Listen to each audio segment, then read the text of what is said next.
Joining us in studio, Sifiso Dladla, Mining and Extractives Project Manager for Action Aid South Africa. Untitled Chapter is Transform RSA President. And Ben Sitlunwano is the President of the South African National Mining Council, joining us via the phone line. And Livuwami Mamburu is the National Union of Mine Workers National Spokesperson. Good evening to you, and thanks for joining us. I think, firstly, let's start off with the response that you get from industry, primarily in the mining sector, with global markets being under pressure, that there is simply nothing else to be done but to shed jobs. Your view, Adil? Look, the issue of South African mining sector is not a new issue. But what is surprising is this whole job shedding process has been scheduled in such a way that it has to coincide with the vote of no confidence, especially placed during the month of August. What must be asked, and actually what the viewers must ask themselves here today, is why is it that suddenly we are having mining companies positioning all their job losses and job cuts programs towards this month? What is so important about this month? If we know very well, you know that next week on the 8th of August, there is a huge motion of no confidence against the ANC led by President Jacob Zuma. So they are trying by all means to show that the economy is underperforming, and as a result, they are using the economic might and power that the companies and the corporations that are white monopoly capital that we've been saying all the time, that is an enemy to our national democratic revolution. The same enemy now is actually applying its own weaponry arsenal against a legitimately elected government. If you're saying that the motion of no confidence links up particularly with the job losses in the mining sector and the shedding up of almost 20,000 jobs in one cycle, coming from this particular company. So one must come to a situation to say that we are not in control of our minerals economy. And if we were in control, do you know what should have been done? In this case, this mining company should have been told, okay, fine, you're going to shut down these shafts, you're going to lose these jobs, and as a result, the government should revoke and return back the licenses that these companies are holding. And these particular licenses should be then given to new prospectors as well as new companies that are looking for the same opportunities that could do a better job in this case. Yeah, but there's a moratorium now. Of course, there's an interdict against the moratorium for licensing and prospecting rights. But what you're saying is that there's an opportunity to create the new entrants, more competition, hopefully for black people, or the majority black at least, to benefit from the wealth of this country. Look, Cindy, at this moment, everyone is exercising the powers that they have. The Chamber of Mines interdicted the government, and government issued the moratorium, and that is left with mining communities to embark on marches. So at this moment in time, I don't like to believe what my colleague here is saying, that the jobs are linked to the motion of no confidence, because jobs have been shedding for the past 3-4 years. So I will never link it to that. And again, as he's putting it, the government should be playing their role as the regulator, to be ensuring that these mining companies at least declare what their problems are that they are facing, in order for them to shed so many jobs. Okay, let's get a response from Ben Sitlunwano. He's the president of the SA National Mining Council. Good evening to you, Mr. Sitlunwano. Just your response in the transparency of mining companies. Yes, you listed, so therefore there is a balance sheet or declaration made publicly. But how detailed is it, so that we can get to the bottom of why at any given point there's always job losses in the sector? Cindy, I like to tell you the truth, because a lot of people are being misled.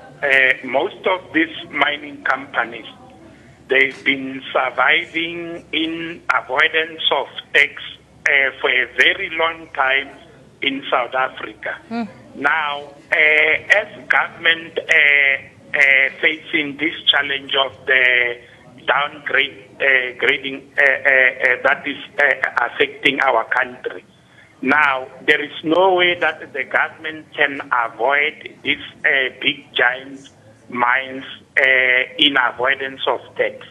It is for that reason these companies are intending to retrench so big number of people from their employment. And the truth is, on August this month, the Minister of Minerals and Energy, they met with these mining houses at Indaba in Cape Town. And a lot of mines, they were raising issues with regard to their operations. And the minister did promise these mines that on August this month, they must come up with the proposal of expanding their operations. And there is no way that the government can assist this mine if this mine, they are not going to threaten to retrench these people. Because if you look at this Anglo Gold Ashanti, when you look at the number, 8,500 is a very high number. You look at your PPC, 4,000 people is a high number. You look at your AfriSim, 4,000 people is also a big number. Now, with the meeting that we had under closed door with the AfriSim, they have declared that in their merge, because there is a new merge that is going to emerge between the PPC and the AfriSim. They are looking for an assistant from the old order budget. Remember, the old order budget money is the money that is being reserved, is being taken out from these operations.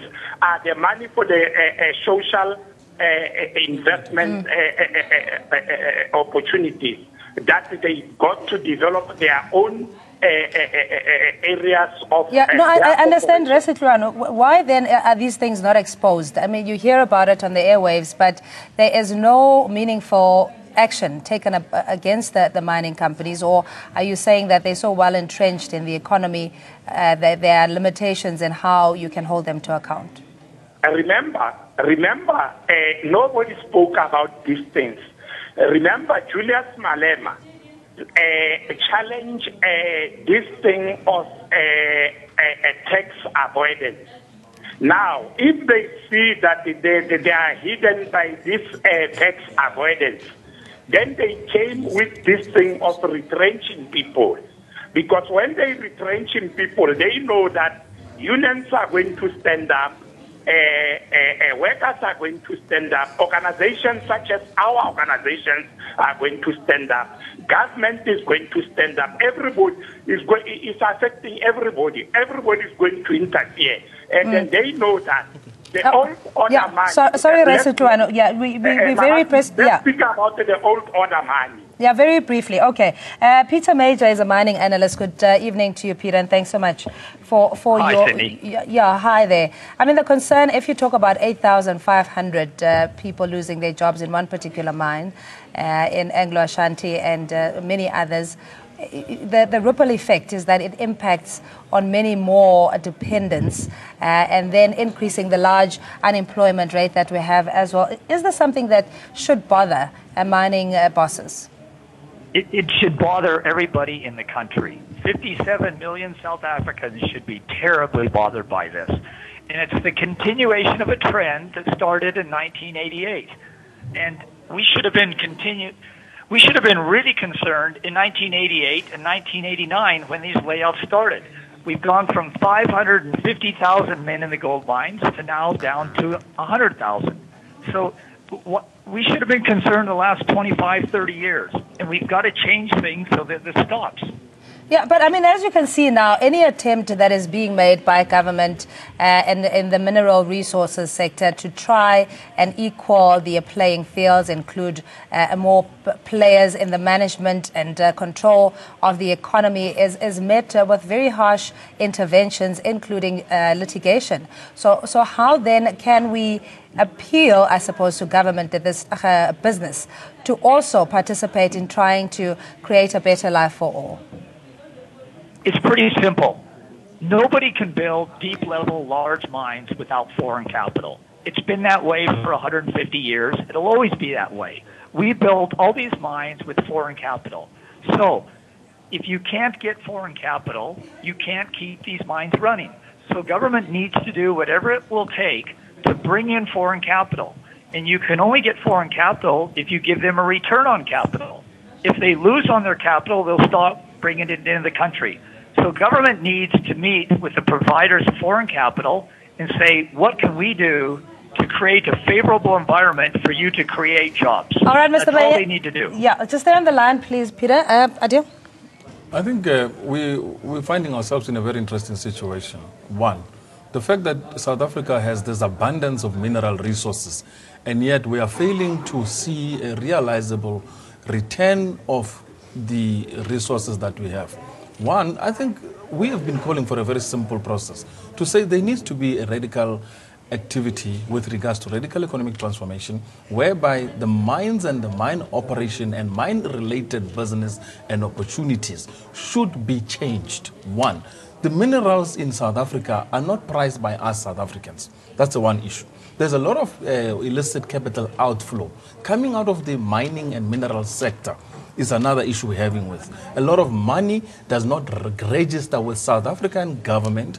It actually gets taken out illegally out of our economy and through various schemes and means of thievery and thuggery within the corporate sector itself. So when mining companies start telling us that South Africa is going to be shedding mining jobs on the basis that they are trying to make sure that they can balloon up their bonuses as executives, they can balloon up their profits, at the same time stealing money out of our economy with our minerals, it's something that we need to come to a point where we need to confront. From a Transform RSA point of view, we are clear about the whole mining sector and the related issues in the mineral sector.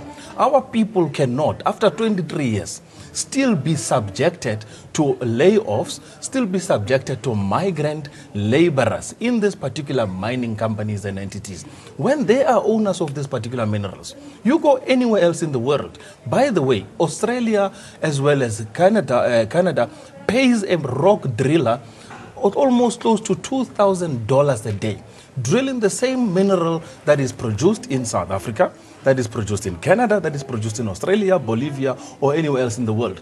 Why is it that our mine workers are not even receiving that kind of an income? So because we don't own the economy. I mean, I understand what you mean. And this issue of bringing in foreign capital has been a continuous subject to South Africa, that we don't have the necessary capital. So what are we existing for as a South African economy? I've never heard the Chinese talking about extractive economy in China and dependent on major foreign investment. They have their own capital base and they have grown their own economy. And who are we exporting to?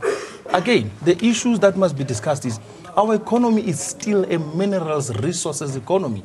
Top 10 out of our basket of export products are still minerals, starting with gold, PGMs, which is platinum group metals, coming up with your catalytic converters, then going up to the element of production of vehicles, and then going up to centrifuge technology and products.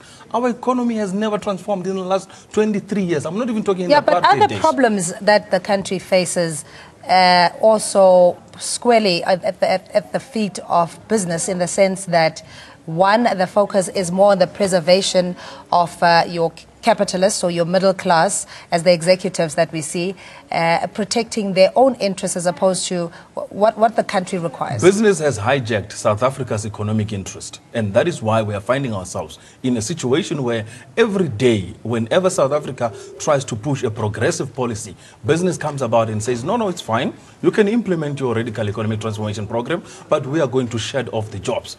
They know it's going to send a ripple effect into the economy. They know it's going to send a panic within the various levers of our sectors and economy.